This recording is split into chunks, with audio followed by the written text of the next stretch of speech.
नमस्कार स्वाद संगम रसोई रे आपण समस्त को स्वागत जनाऊँगी।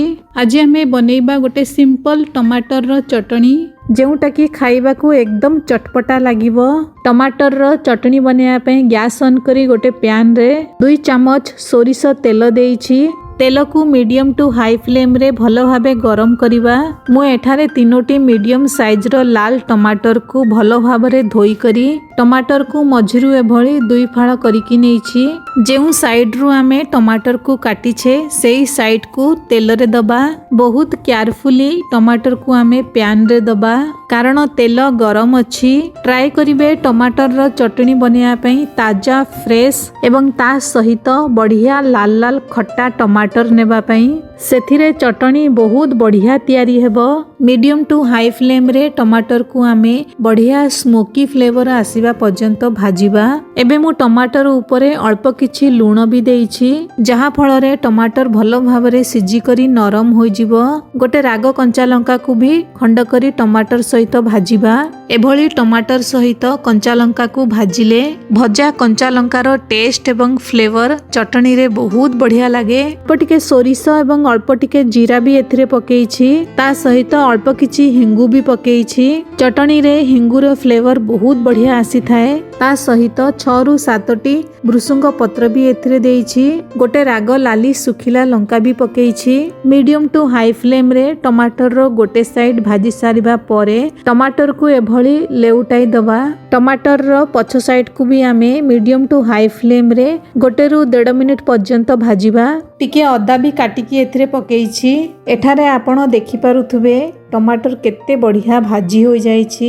एथिरु बास्ना भी बहुत बढ़िया आसुछि। तेबे एभली भाबे टमाटर रो 2 साइड को आमे मीडियम टू हाई फ्लेम रे ओलट पालट करी भलो भाबे भाजी नबा।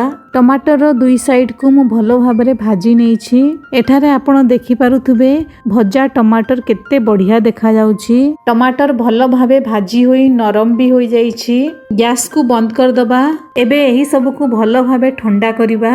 एबे टमाटर भलो भाबे ठंडा हो जाइछि। एबे आमे एही सब को गोटे मिक्सर जार रे दबा। जेउ पैन रे टमाटर भाजी थिली सेही पैन रे गोटे चम्मच पानी देई सेही पानी को भी मिक्सर जार रे ऐड करिबा।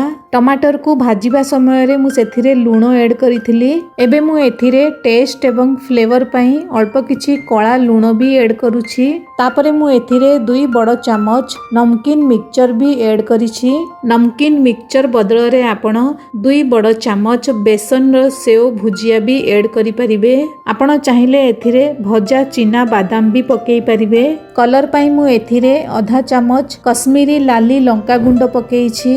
जदि आपण को एहा ठारू अधिका चटपटा चटनी दरकार तेबे गोटे चम्मच लेंबू रो रस एथिरे ऐड करि परिबे। एबे आमे एही सब को भलो भाबे ग्राइंड करि नबा। जदि आपण को एथिरे पानी टिके कम लागुछि तेबे आउ गोटे चम्मच पानी ऐड करी ग्राइंड करि नेबे।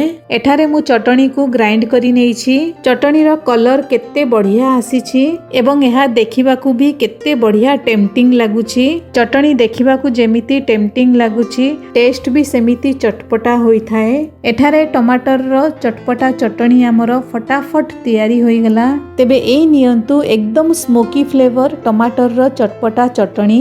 आपण चाहिले एही चटनी उपरे जीरा सोरिष एवं कंचा लंकार गोटे छुंक भी देई परिबे। तेबे एभली सिंपल एवं सहज चटनी को थरे निश्चित भावे ट्राई करिवे।